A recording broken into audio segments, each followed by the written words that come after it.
አላህ ወላሂ ነው ምላችሁ ይህንን ዱዓ አላህን አንድ ቀን ብቻ ነው የጠየቅኩትኝ በህይወቴ ደግሜው አላቅም። የዛሬ ዓመት አካባቢ ነው። ነገር ግን አላህ እስካሁን ድረስ በእያንዳንዱ ቀኖች ውስጥ የዱዓውን ውጤት ያሳየኛል። ዱዓውን ከመጀመራችን በፊት ግን የምትወዷቸው ሰዎች ጋር በደንብ እንዲደርስ ቪዲዮውን ሼር አድርጓቸው። ላይክም እያረጋችሁ ጀምሮ አሁኑኑ ላይክ አድርጉ።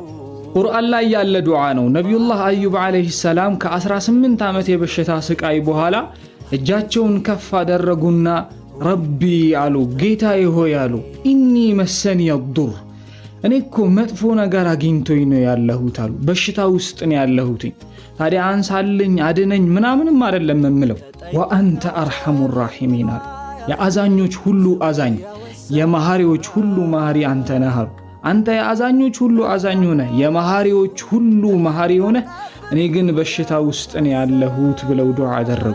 አላህም ምን አለ? ፈስተጀብና አለ፣ ዱዓውን ተቀበልነው አለ አላህ። ለሱ ብቻ አይደለም ለቤተሰቦቹ ብቻማ አይደለም፣ ከሱ በኋላ ለሚመጡት ሰዎች እሱን መሰል ለሆኑ ሰዎች በዚህ ዱዓ ጭንቀታቸውን እናነሳላቸዋለን አለ አላህ ሱብሓነሁ ወተዓላ። ወላሂ ነው ምላችሁ ይህንን ዱዓ አንድ ቀን ብቻ ከልባችሁ አላህን ጠይቁት።